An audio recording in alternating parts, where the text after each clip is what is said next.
Hey everyone, and welcome to CherokeeTurner-Photography. My name is Cherokee, and we have something pretty cool we're going to be checking out. It is the Dehancer program by Dehancer. So this isn't necessarily a paid advertisement or anything like that. They did give me the program for free for 30 days in exchange for an actual assessment. So it's not paid, but I do have an affiliate link, which that affiliate link will be down below, which is CT Films. If you want to check this out, they also have a free trial, but it will have a emblem on the front image of this. So we're going to go ahead and jump into this. Now, I've been evaluating this thing pretty thoroughly for quite a few days because I want to make sure that this thing works, how it works, why it works the way it does, really kind of just jump into the nitty gritty of how this thing really performs. So this is for Photoshop. It is also for Lightroom, but I will not be going over the Lightroom because it is the same as Photoshop. It's just how you get there is a little bit different. But before we jump into how the program works, if you are going to be using this on Photoshop, there is, and I repeat, there is a setup process for it. So it does not work right out of the box. So if you just go ahead and install this vanilla version onto your computer and you go into Photoshop and you open it up, it does not work the way it's supposed to. So I just want to stress that enough. It took me several minutes. So I'm talking like probably 30 minutes to an hour to figure out how exactly this thing worked and why it was doing some weird stuff in my Photoshop and not giving me the correct colors. It's because there is a setup process, okay? What you're going to want to do whenever you open up your Dehancer thing in WinRAW or however, or the unarchiver utility in Mac. I'm using it on Windows. It does work on Windows and Mac, but you're going to want to open up the Dehancer photo plugin quick guide. It doesn't, like, all of this stuff says read me real quick, but that doesn't tell you that there is a setup process. Open up this one right here and it will tell you what you need to do. So Dehancer photo plugin quick guide. That is going to open up this file, the Dehancer photo plugin quick guide, which it's like they do a great job. Like I like the way these all look. It opens up really nice and smooth, but you will notice right here under display setup, you need to have your display set up as sRGB color gamut mode, which if you're anything like me, I use the Pro Photo mode, which there's not a whole lot of difference. You're getting less colors, unfortunately, with the sRGB color gamut. But if you do not set it up the way they want you to set it up in Photoshop, you're not going to get the results you're going to want. Okay, so you make sure you go into Photoshop, go to edit, color settings, and make sure all of this stuff is correct. As well as if you're going from Lightroom into Photoshop, you're going to have to change your Lightroom settings as well. Okay, so you're going to go to edit and you're going to go up to preferences and it's going to bring up this whole thing. You're going to have to make sure it's TIFF, sRGB. Thankfully, it does work in 16 bits, not just 8, which thank you so much for that. I love 16-bit color, 8-bit color. You're just like throwing away so much colored content in there. But yeah, you have to set this up, okay? Again, you have to set it up. It's not going to work right out of the box, okay? So now that I have iterated that enough, I have officially stressed that enough, okay? So here we go. So that's the setup process. You got to go into Photoshop, edit color settings, and make sure all your color setting is correct on the way into this, or it's not going to work correctly. Okay, so now that all that is out of the way, I've got two images that we're going to take a look at. And because the reason why I have these two separate images, this one has actually been taken on a digital camera, which is a Sony a7 III. So the pixels are there, it's all digital, but I shot it on a film lens. So I shot it on a film stock lens. So one that is meant for film, not digital, which is cool. So it's already going to have that kind of film type characteristic look to it because it's made for film. So it's already got that kind of cool style to it. So this one is going to be virtually a flat image that we're going to process in Dehancer. I have kind of flattened out the look in Lightroom, which they kind of recommend you do. Again, that's all in those settings and how that works. So Dehancer wants you to kind of have more of a flat look going into their plugin. So you want to make sure you have plenty of room on each side. So I'll just go ahead and open this up in Lightroom again. Plenty of room on the left and the right hand side. That way all the detail is there. So you have plenty of darks to play with, plenty of lights to play with, and then you can kind of go on from there with their film emulator. So we're going to go ahead and jump back into Photoshop again. Okay, so this is a straight flat image directly from Lightroom. No Photoshop has been done. So we're just gonna go ahead and duplicate this layer.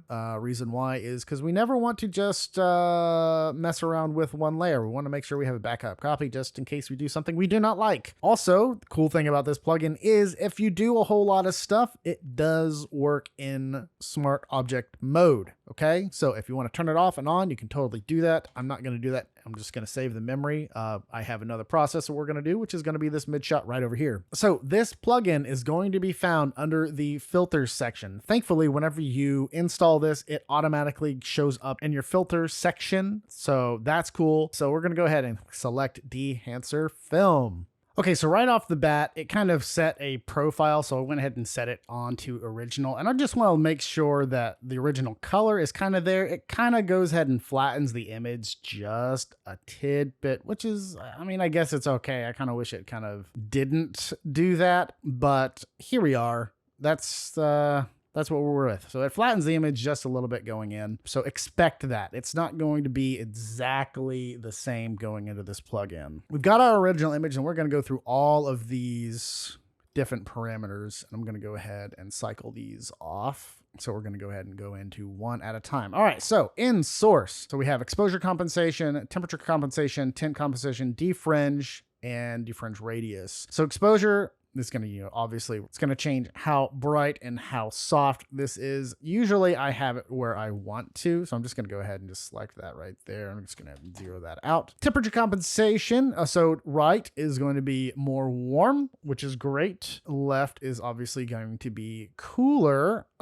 So I actually tend to warm things up a bit. So I'm going to go ahead and tint this onto the warmer side of things. Defringe. So if you do not know what defringing is, so whenever you are working with like extreme depth of field, sometimes your lens will have what's called fringing, which will be a kind of purplish or greenish hue that goes around edges. Fortunately, we do not have that. I actually believe I took that out in Lightroom, so I'm not going to worry about that. But that is there, as well as the defringe radius. Sometimes it is large, sometimes it is soft. But right here, as you can see, that could have been fringe, but there's no fringe right now. So if you have fringing, that little bit of purple hue or a little bit of green hue, that's where you're going to change that in these fringe settings right there. But the source is good. Not going to really worry about that too much. Again, this is coming directly out of Lightroom.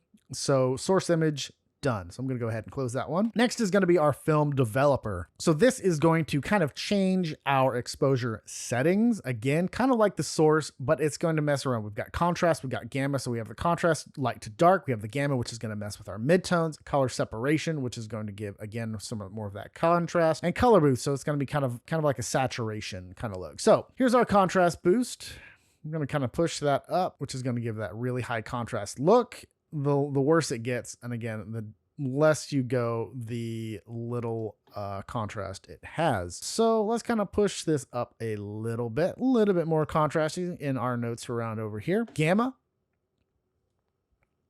You can see it's kind of messing around with the midtones a little bit. So the more gamma I have, kind of the more detail it brings out in some of those midtones. And the less I have, it kind of brings less of those midtones out and gives kind of more of that flat look. I'm actually going to go a little bit more towards that flat look. So we're going to take out some of the gamma here. Color separation. I don't have a whole lot of color separation, so I'm not going to really worry about that too much. It doesn't do too much on my image, so I'm not going to worry about it too much. Color boost. So that is where it's going to boost all of our really high tones. So it's going to be mostly blues and reds that it focuses on. I actually tend to bring those down because I'm not too much of that kind of look. So I'm just going to go ahead and bring those down. All right, so that is the film developer module that is over there. We're also going to go through some of these presets on another image, and we'll kind of go through those and see what that is all about.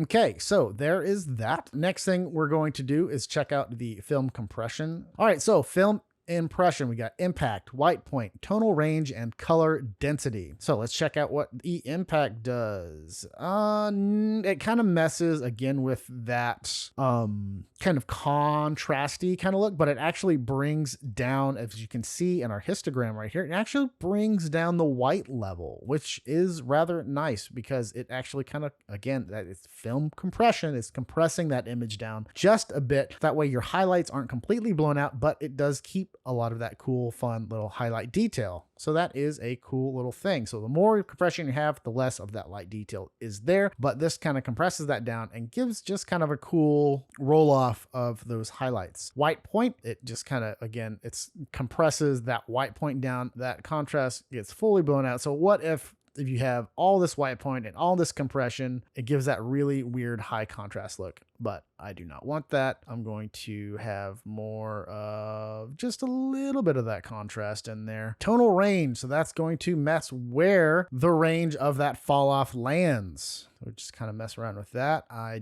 do not like the way that looks because it has that really high point. Kind of bring that down a bit. Kind of like it about right there.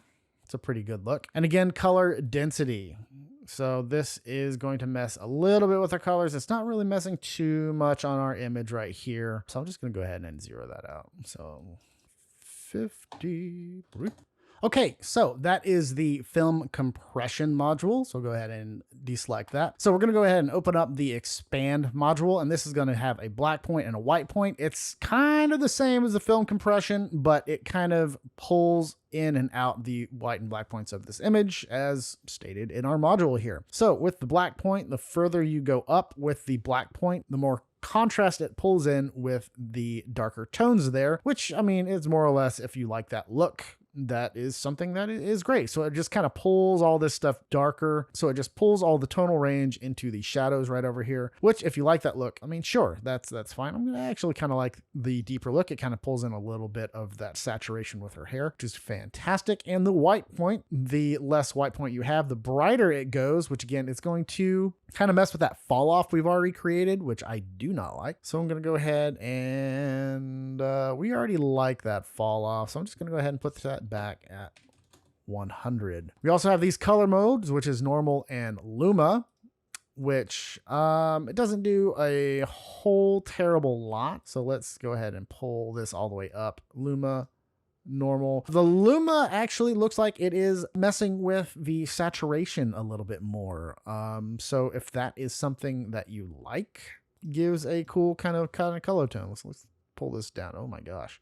Let's do more like that. Let's see what happens. Normal, luma. Okay, so the hotter this is, the more of the contrast with the colors it gives, but the lower it is, the lower the contrast. Okay, that's cool. I don't really like that a whole lot, but that is just me. I'm going to go ahead and zero that out. I brought my black point a little up. That way I got a little bit of a darker look with her hair and in the shadows here. So I'm going to go ahead and take down our expand module and bring up our print module. With the print module, so what this does, it is explores the possibility of putting these onto film stocks, well, not film stocks, put them on photo paper, okay? So right off the bat, Kodak Glossy is pretty much what you're working with. So if you turn this off and on with the photo glossy paper, does nothing. So if you were to change this to linear, that gives you more of that flat look. If you put it onto cinema, that does what's called the cinema grade effect, which is kind of like a log effect. So if you're wanting to possibly change footage from an ultra contrast, you can throw it into here and use this cinema film log or Xenon film log, and that'll kind of make it look like log. So you can kind of take anything that has had a heavy color grade to it and kind of reset that a bit, which is really nice. It also has, we've got Fujifilm, which all these are based off of actual film stocks and film emulations. So this is kind of a cool look. If you want to start from this, it already has that kind of color aspect baked into it, which is nice. And then you can mess around with these, like say if you don't like that color or the blue, which actually that's really nice. I do kind of like that blue. And again, you can change the exposure, change all of this color contrast and all of that. So I'm going to go ahead and zero this out again though. And then we've got Kodak print film, which again, Kodak is always on the warmer side and Fuji is more on on that blue-green side. And then if you just want to kind of make your own look, we have the Kodak Enduro, which is baseline 100%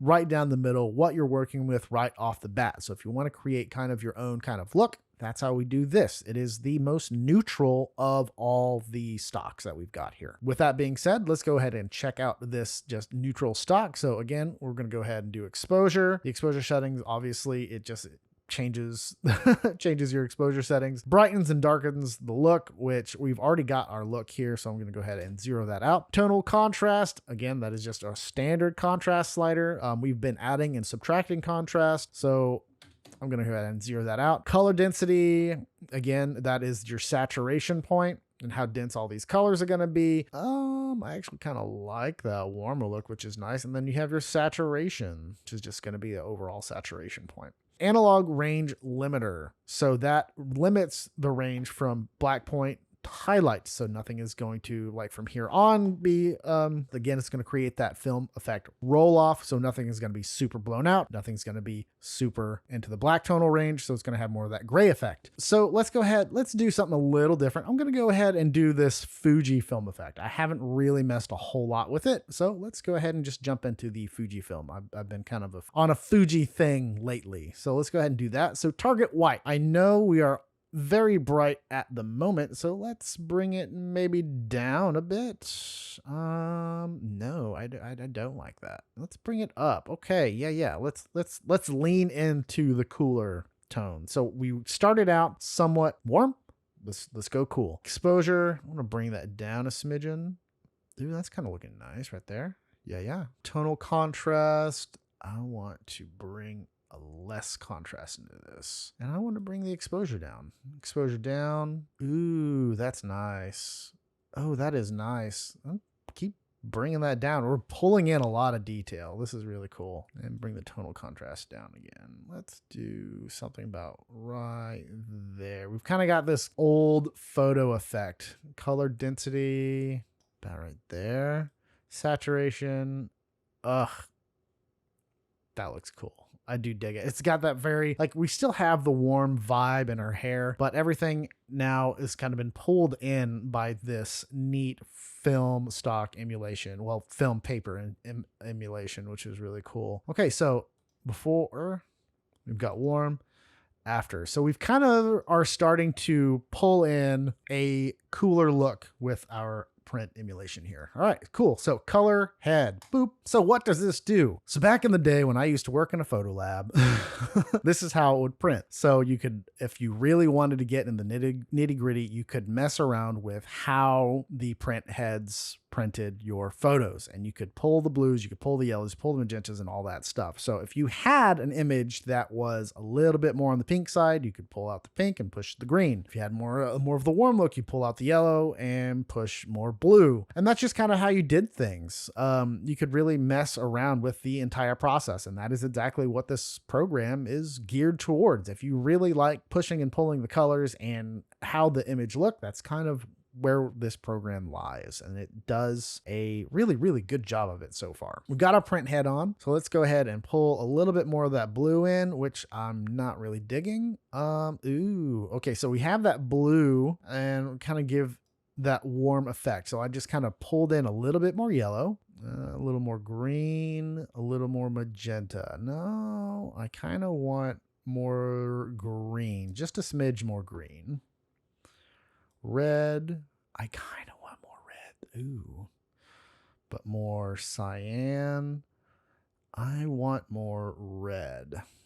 So kind of pull in the reds just a little bit. So before, after, just real subtle changes, You can see those colors go in. Shadow, midtones, and highlight tones. Basically, this is kind of saturation points. So more shadow tone means more saturation in your shadows from here to here. More midtones, more midtone detail saturation from here, and more highlight tone from here to here. So this really gives you the overall control. So say, since we have a very low contrast in our shadows, let's go ahead and pull up the color into those shadows. And that's going to bring out that color that we just pushed in. So we've got that color back here. Cool. So in our midtones, let's see what happens here. So I don't want there to be a whole lot of shadow or a whole lot of midtone saturation, but if we pull that all the way down, that gives off that weird blue, which we do not want. Let's kind of pull that back just a little bit, just a smidgen. And highlight tones, we're going to go ahead and pull these up and see what it looks like here. I do not like that, and I definitely do not like that. All right, so maybe just a smidgen up just to get a little bit more of those colors back in our highlights here. That way nothing's absolute white, nothing's absolute black. Preserve exposure. So this is kind of like how much of that are you messing with the image? And then again, the impact, how much of that do you want to be thrown into the image? Doesn't do a lot. So it's not like a massive slider. You're not going to see an absolute on or an absolute off. It is very subtle. So mess with it at your own risk. But seriously, just mess with all these sliders. See what they do on your own time. The gang, it just kind of gangs all that stuff together. So that is the color head. Okay, so we're going to go ahead and jump into the next section, which is film grain. And this is where this plugin really starts to kind of shine. Now we have gone through all like, the film compressions, the expand, the print, which gives us this cool look. But here's where you're going to want it. Because all this stuff, technically, you can kind of do in Lightroom. So this is where we're going to get into the nitty gritty of where the plugin really shines. And that is in the grain section. And I absolutely love this because you can add grain in Photoshop, but it doesn't look like grain. It doesn't have that feel to it, where this just right off the bat, it has that kind of silver tone to it. You know what I mean? So if you've ever worked with grain or worked on film stock, it always has that kind of silvery tone to it. And that's where we're here. So let's go ahead and jump into it. So right off the bat, it gives us a film grain. Like just right off the bat, there is just a stock effect that it pulls in. Size is all the way down at 1%. 1 is the absolute lowest it can go. 100 is, or 12 is the absolute most. So that is most grain to least grain. Me personally, I tried to do the least grain possible just because I think it gives more of that filmic. I shot this on a super high resolution. I'm just pushing grain into this image for texture. Amount, so this is kind of gives that I shot at a high ISO effect. Again, I personally like shooting or using grain to add texture. So I add it somewhat lightly, sparingly, or using it at the default setting, which this default setting is nice at about 20. Now resolution. So this is where it gets kind of funky. So it will actually change the resolution of the image. Well, mimic the resolution of the image. So I'm going to go ahead and jump into here. So resolution all the way down. Notice how it gets a little bit fringy. It gives off the effect that we didn't shoot this at a crispy bit like we actually did, which is cool. If you like that kind of look, it gives off at its furthest away setting. It kind of dumbs it down a bit, which is kind of cool if that's what you like. Me personally, I want my images crispy crisp. I want to see all the details, and with all those details, I will actually pull this down just a smidgen because I want those details. I personally like these details. We shot for Vogue. We shot on medium format, and we want the grain, but we also want the details. But that's just me. You could pull this back at 50 and kind of use the default setting here, or you use it as you will. But this is what this does. I'm going to go ahead and pull this in just a little bit. We'll make it look maybe a little fringy here. Pull the resolution down just a bit and kind of soften up the edges just a tidbit. But so far, we're looking really good. Let's go ahead and turn this off and on. So this is on and off. So already we've got a huge amount of texture. Next step is we've got shadow, midtones, and highlights, which this is where it shines. This is the bread and butter of this plugin. This is why you want to use this plugin right here. So you have absolute control of where to put the grain. So say if you do have a very low contrast image where you pulled out a ton, or you're trying to push a lot of light, whenever you push a lot of light from your shadows, you're going to have a grainier look. Okay. So I absolutely love the fact that it has this option. Me, whenever I shoot stuff, I try to shoot everything at the most log available that it has. So everything from 10% to 80%, that is where my shooting is. So it normally doesn't have any of this grain. So whenever you start pushing and pulling, if I start pulling out all the blacks, well, I kind of want some of that grain to pull it. I can just pull it in just on the blacks, which is fantastic. On the midtones, I'm actually going to pull it out just a little bit. I don't want as much grain in my midtones because it starts to lessen the image while dehancing the image, which is exactly what this plugin is called, Dehancer. So I'm going to go ahead and lessen up my midtones just a little bit here. So this mimics as if I was trying to pull up all my shadows. So if I was to pull up all my shadows, I'm going to have more grain in my shadows than I will in my midtones. And the same with my highlights. If I was to pull a lot of my highlights down, it is going to be somewhat grainy, but I can actually just take all this grain out if I really wanted to. But I think actually the way I have it set up here, my midtones are actually being affected more by the grain than the highlights because I have decided to put this more in the highlight log section. So we're at less than 80%. So we're going to see a lot of that grain in the midtones right through here. So our highlights are technically midtones. But if we wanted to go ahead and push that up, you can see a lot of the highlights and get a lot of grain. So, but in this absolute perfect case scenario, I'm just going to go ahead and push my highlights just a little bit just to give off that kind of look. Like it. Love it. This is fantastic. All right, next step up, we have our color slider here. So grain has color.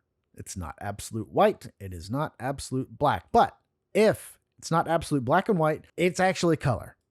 So you can kind of push how much color is in this. So say if we're working with a color image, you'd actually be working with colored silver tone, which is the grain that we're working with. So it kind of brings in that kind of purpley, green, magenta kind of look to our grain. If we go ahead and slide this all the way up, you can kind of see there is a little bit of that color cast to our grain, which again, just adds to the realism of this effect. But if you're working with a black and white image, you're not going to want any of that.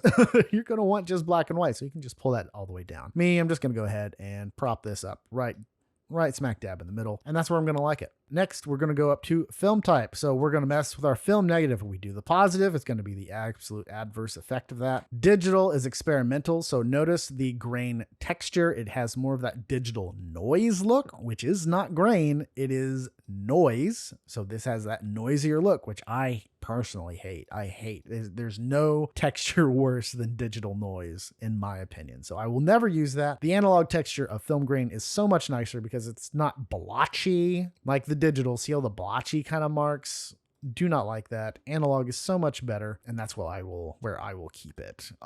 But that's up to me on this one. If you want to change that, that is up to you. Okay, cool. So next step up, we have halation. Okay, so let's go ahead and toggle this on. What halation does. So in the old school days, so remember that thing I was talking about, fringing? This is kind of like that. I'm going to go ahead and turn on mask mode, which is going to show where our halation is going. So what it does, whenever you go through these highlights, whenever something is printed way back in the day, you got these weird things whenever it got printed onto the film emulsion, and that is the halation. So basically it is kind of a bloom, but is a red bloom. It's just how it worked on the film stock. With the mask mode on, you can see where our highlights are going to affect this halation. So this is everywhere the halation is going to go. Go ahead, turn that off. And I'm just going, this is the default setting. So on, off. You notice right around here, you can see how that's being affected. Okay.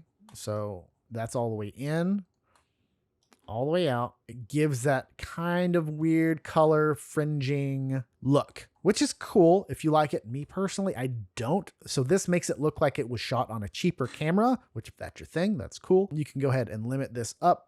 And I'm going to go ahead and turn this mask mode on, which the higher the limiter, the less of it you're going to get. The lower the limiter, the more you're going to kind of flood that plugin with what you're wanting it to affect. So the lower the limiter, the higher the effect. The higher the limiter, the less the effect. Okay, so if you just want it very sparingly, you've got just that. So on, off, on, off, and just kind of messes that. So I'm going to go ahead and shove this all the way up, and we're going to just kind of show you how this works. All right, so go ahead and turn up the gain. Notice the gain up here. You can see those highlights are starting to pop more. Less gain, less.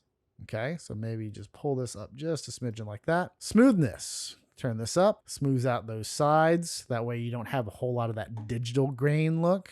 Local diffusion. So the higher, so it kind of pulls out. So we have that sharper look here, but it will be blown out on the sides. The more diffusion you have, the further out that effect is going to go. So that halation is starting to wrap around the image, bringing in more of that diffused look. That is how that is. So bringing that down, you can see that wrap is not there anymore. Bringing that up, that wrap starts to come around about like that. So this is kind of where I like it. It has a little bit of that color contrast there. And yeah, so go ahead and pull back in the macro. Global diffusion, again, it's just like local diffusion, but it is more on the outskirts of the plugin instead of the inskirts. Amplify, how much of that do you want? Do you want a lot? Do you want less? Me personally, I don't want a whole lot. I want this to be like, again, we shot for Vogue. We are not going to have that halation. But if you want it to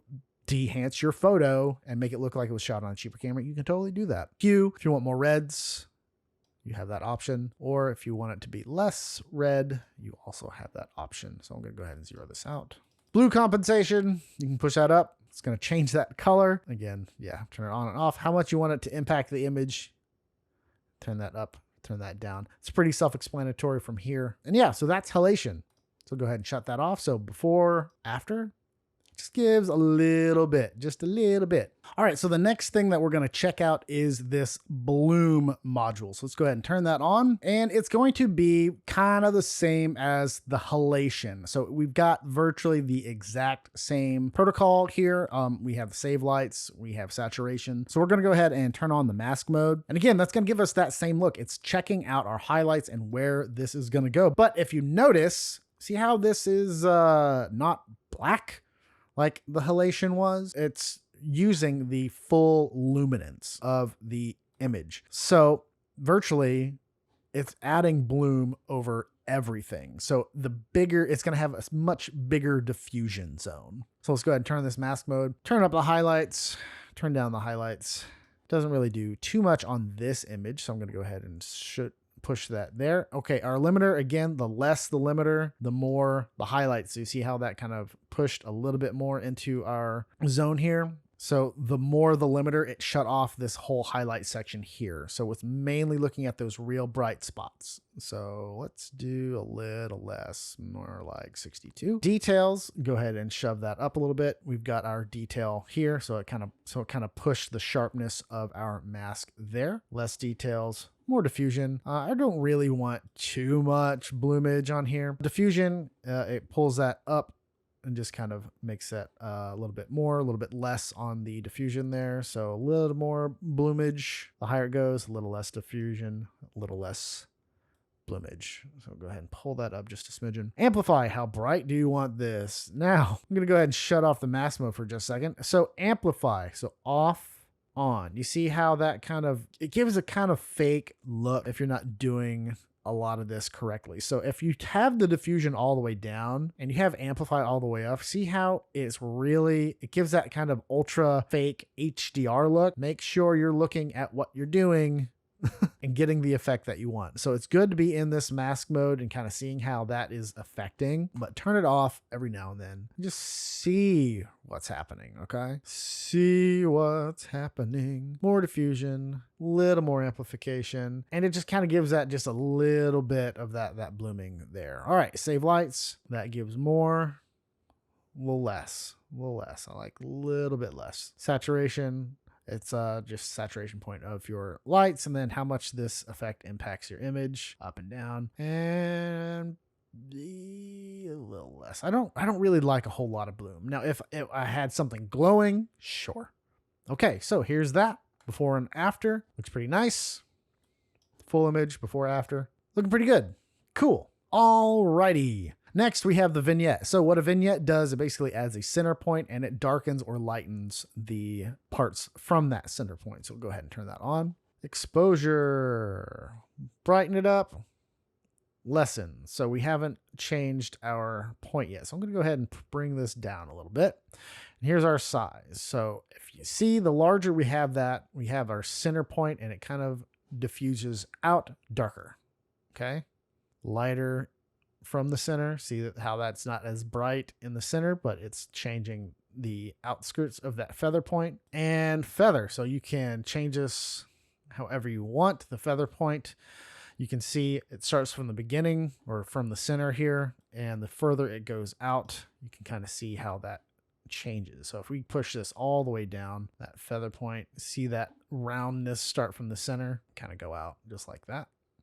It's pretty nice. I personally kind of like that old style film look. Extreme exposure, like this has just been slated directly on a film stock, and that's just how the lens looks. It's got that vignetting. And then you can also change the aspect ratio. So up is going to be more of that linear look. Out is going to give you more of that, well, that was vertical linear look. This is going to be more of the anamorphic to the left. So if you want more of that anamorphic look, you can kind of pull that off into the left. And that's going to give you, instead of a square or a complete circle, it's going to have more of that anamorphic, a little bit wider of a circle look. Cool. So that's kind of where I like it. I'm going to turn that down just a little bit. It's a little too much for me. So this is before. This is where we started. This is after.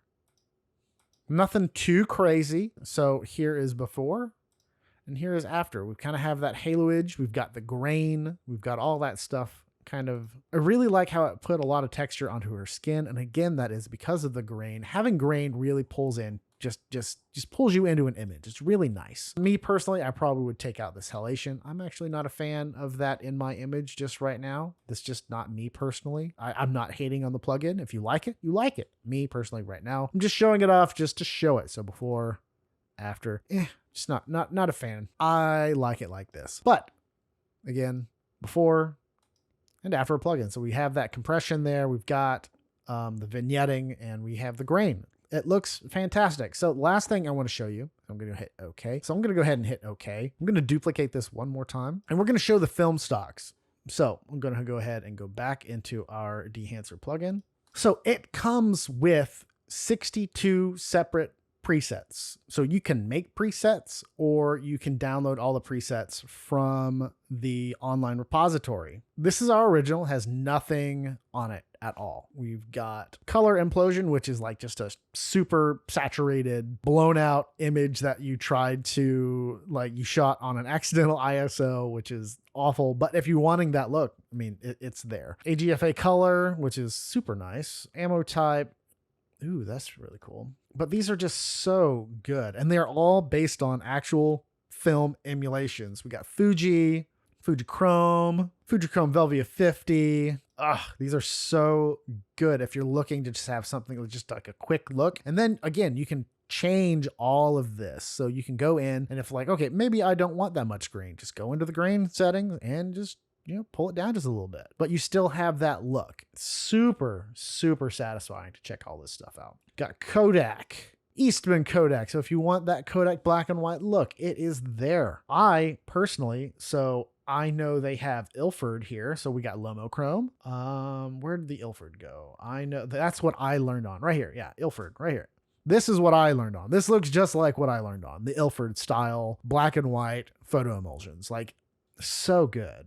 So good. The presets are fantastic. Start with a preset and go from there. Like find something you like and kind of start tweaking with it if you want. It can be super quick and satisfying just to see what your photo can do with all of these separate presets and seeing what you can do afterwards. It's fantastic. All right. So I'm going to go ahead and cancel out of this. I'm going to show you one last thing, which is, so me personally, I do a ton of photo manipulation. So this was shot in a studio. Okay. So this was shot all in a studio. So there's a white backdrop and all this stuff. So all of this has been shoved into Dehancer through a smart layer. So off, this is with the photo emulsion off. So it has that super digital look, but I decided to put the Dehancer on with all of those layers into a smart layer, and that pulled that image so much closer to a finalized look. So with all of this being said, this is an absolutely fantastic program. Like, it does exactly what it says it's going to do. It dehances your footage. It gives it just that unique film quality to it. It's absolutely lovely to work with. It's fast. The one thing I do not like about it, it does not work out of the box. Again, at the very beginning of this, we had to do a setup. So the setup had to be there. You just have to remember, you have to set up in Lightroom. So if you're going to shoot from Lightroom into Photoshop, you have to set it up. Also in Lightroom, you have to set up Lightroom for it to work correctly with your colors, or it's not going to look right. Okay. It will not look right if you do not set this up properly. I cannot stress that enough. You will be disappointed if you do not set this up. So set it up. Other than that, I mean, it's a fantastic plugin. It works. I haven't had it for the past, I've had it for a little over, had about 25 days, and I've put it through the ringer of things that it should do. And it honestly never broke down. So it never crashed Photoshop. I've had Photoshop crash, but the program itself was never open when it crashed. So, which is great for a program. Other than that first note of, you have to set this up, it's absolutely fantastic. Make sure to check it out at dehancer.com. Also, if you are looking to get a little bit off, check out my coupon code, which is CT Films. CT Films is also in the description below. Make sure to download it. Check it out. This is Cherokee Turner Photography. I hope you enjoyed what I've done here and kind of explained how this works. Make sure to check out all my work on Instagram at Cherokee_Turner, and I'll see you guys next time. Enjoy this.